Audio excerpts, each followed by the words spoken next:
Google Search Console for Beginners for 2025. This is a mini course by RankYa. In this video session, I'll show you the most important parts of using Google Search Console. I will not cover how to add and verify your website because I've already created tutorials on RankYa YouTube channel and RankYa website as well. So let's dive right into it. Let's look at the first thing that you should focus on, which are your sitemaps. Sitemaps, when you submit a sitemap to Google, you're basically saying to Google search engine, you know what, here's the map of my website. Most people make an honest mistake by submitting one parent sitemap. Don't do that. Instead, ask yourself this very important question, and that is, what is original on your website that you want Google to index and rank for? In my example, I've got blog posts, perhaps some pages, but I should not submit a category sitemap because there's nothing unique on these categories. We're looking at a typical WordPress site using Yoast SEO plugin sitemap functionality. If you're using Shopify or different content management systems, then you can create sitemaps accordingly. As I've said, focus on content that you want Google to rank, content that is original, or else you'll be wasting a lot of time looking at unimportant data in Google Search Console. You can always press on the sitemap, you can open the sitemap, or you can actually remove the sitemap. I'll actually do that right now. Actually, I won't do it. But if I do, that's no problem. When should you resubmit? Because you can do that. If your website has seen major changes, perhaps you updated your theme, you've published new original content, let's say 10 different URLs or 50 different URLs, or something major has changed on your website, then you can remove the sitemap and resubmit, saying, you know what, here's the new map of my website. So then we have, let's take a look, search results. The performance results, we've got average position, average CTR, total impressions, all this stuff. Now I won't bore you with all these. Basically, as your website grows and you target keywords accordingly to your industry, then you'll see results here. And the way to utilize this is, let's imagine search queries. Here you can see what people are searching and finding your website for. And when you select the average position, you can see, you can press on the position and ask yourself, okay, you know what is lingering on the third or fourth or fifth position? And then you're getting lots of impressions, but not enough clicks. Then you can focus on those type of keywords. So then you can create perhaps better content. Let's imagine this scenario. Let's go back. Let's imagine IMP issue longer than 200 milliseconds. I can see there's some results, but okay, I'm still ranking high. That's okay. Let's look at impressions. Here I can see delete my activity. There is a keyword here, search query, that I can improve my website for to enjoy higher clicks, because a lot of people are searching for these keywords.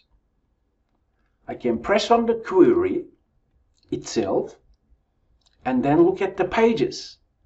I can see there's 3 different pages and they are not performing that great. Now I have to do a bit of research. I can look at who I'm competing with. Well, in this example, I'm competing with Google. And with AI overviews, people may quickly find the answer to those search queries. But nonetheless, when you explore search results, as in performance results, you can gain great insights. You can anytime add different filters, whether it's queries containing or not containing, and so on. Now, here we don't want to waste a lot of time, but rather see what Google values our website for, so that our content can be improved, or we can create new content that is somehow related. At that moment, you may also want to utilize Google Trends. Asking yourself, you know what, do you, as in whether you're an e-commerce site or a local business website, it doesn't matter. You have to have your thumb on the pulse of your industry.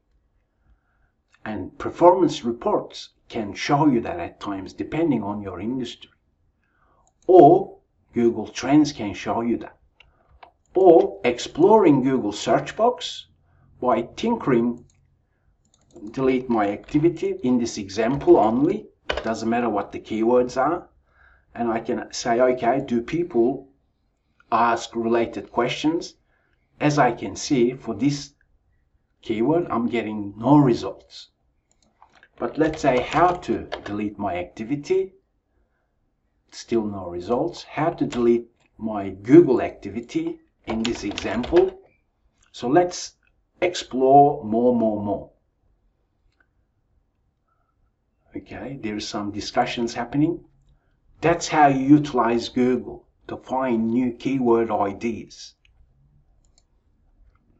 That's how you look at performance reports, because then you know what to target, you know what's working, you know what you can improve on your website. So, especially in 2025, in fact, you have to utilize question-oriented words. I've been saying that for a few years already, but now in 2025, that's more important. Because people are searching Google differently now. As your site grows, depending on your industry, you may utilize Discover feature. RankYa website and YouTube channel shows you how to do that. Then let's look at indexing, because that's an important part of Search Console. When looking at Google Search Console page indexing reports, you want to always look at all submitted pages instead of all known pages. Don't waste time with all known pages. Look at all submitted pages. Where do they come from? They come from the pages you've submitted in your sitemap. So here we want to explore, in this example, Google has discovered currently not indexed, there's 2 URLs. I need to know what they are. In this example, I may delete that content because obviously that's perhaps outdated content. Yeah, and so in 2025, I should actually delete this because Google is looking at it and saying, you know what, we're not going to index this because there is better content on internet.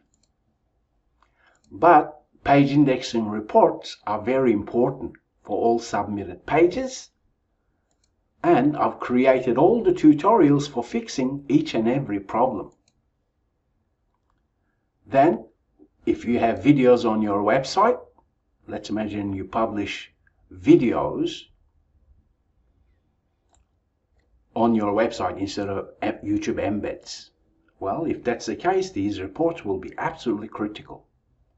If you're embedding YouTube videos, then they are already indexed in Google anyway. They are not part of your website per se. They are part of YouTube. Then we have Core Web Vitals. Now, this is one area you must pay attention to. In most cases, you may ignore URLs that need improvement if your resources do not allow you to focus on them. But if Core Web Vitals reports show you poor URLs, you have to focus on them because they are costing you Google rankings. Then we have enhancements. Enhancement reports come from Google's structured data for rich results. Okay, let me show you that quickly and easily. Structured data, product, local business, intro. Google in 2025 supports various schema markup types. You can find them through the help section. Let's take a look at e-commerce sites. Product structured data will be very important because your products can prominently show in Google search results using structured data. If you're a local business, you can utilize structured data for your local business as well. There are many plugins that allow you to insert structured data, or you can invest in professional web developers who are experienced with structured data to fully mark up your business website. And if your structured data is valid, it will show up under enhancement reports. If there is invalid markup, then Search Console shows you that. Let's imagine videos. I am embedding YouTube videos and I'm using structured data for them. Then we have security and manual actions. Most websites will not have problems if they're doing everything correctly, according to Google guidelines, as in Search Essentials, technical guidelines, spam policies, and best practices. But if for some reason you hired inexperienced so-called SEOs doing funny stuff, then Search Console security and manual actions will show you if there is any manual actions, what you can do to remove the action, or if there is any security issues. Always be thoughtful of giving access to your website. Then we have links here. As your business website grows, you may want to look at, who is linking to you, what text is used when people link to you, and so on. Ideally, you want to make sure that your content is easy to share. So that means create shareable content and make it easy for people to share and encourage them to share. Because then you will obtain natural backlinks, allowing Google to build a profile on your website in terms of its authority and trustworthiness. Then we have our settings. Let's press on that. Here you can manage general settings. You have crawling insights. I won't cover that because most websites won't need to play around with these. But nonetheless, they are there for you to explore. You can grant access to different people, and here it will all show up here. So then we have URL inspection tool. Let's imagine your website is having page indexing problems. Let's imagine excluded by no index tag. Let's look at some URLs.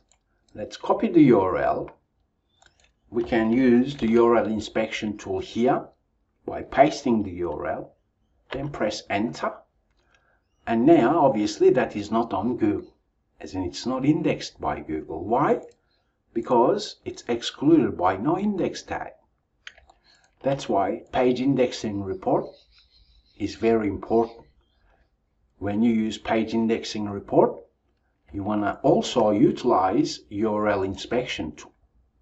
You can also test live URL, whereby Google will then fetch the URL that is having problem to show you more insights as to what's going on.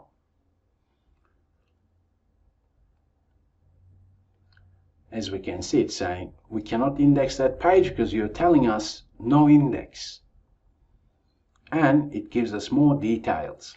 These are perhaps technical for most website owners, but nonetheless, for page indexing problems, for all submitted pages, you want to explore URL inspection tool. Apart from that, you've got the overview to quickly and easily see overview of your reports. So, once again, the most important is performance reports, page indexing, ensuring the sitemaps are submitted correctly, then Core Web Vitals, focus on poor URLs, make sure there are none. If the resources allow, surely you can improve the URLs that need improvement. Then we have enhancement reports. We need to make sure the schema markup is valid. The links report, I hardly utilize it because we shouldn't be focused too much on the link reports, but rather we should focus on content for the best interest of our website visitors, because that's what Google wants in 2025 and beyond, creating helpful, reliable, people-first content. And the Google Search Console tool is your website's friend. Before I close up, let me show you this performance report. You will see fluctuations. Most people don't understand why this is, and thus they suggest that it's Google dance or something like that. Google doesn't dance. The reason there is this fluctuation is because of Google algorithms. It's testing to see which web pages answers the question of the searcher. That is why looking at Google Search Console, coupled with Google guidelines and tutorials by RankYa, will ensure your business website achieves great results coming from Google, as well as you'll improve website conversions. Please do share this particular video session if you want to see more Google Search Console related tutorials. I thank you for learning with RankYa, and I'll talk with you in the next video session.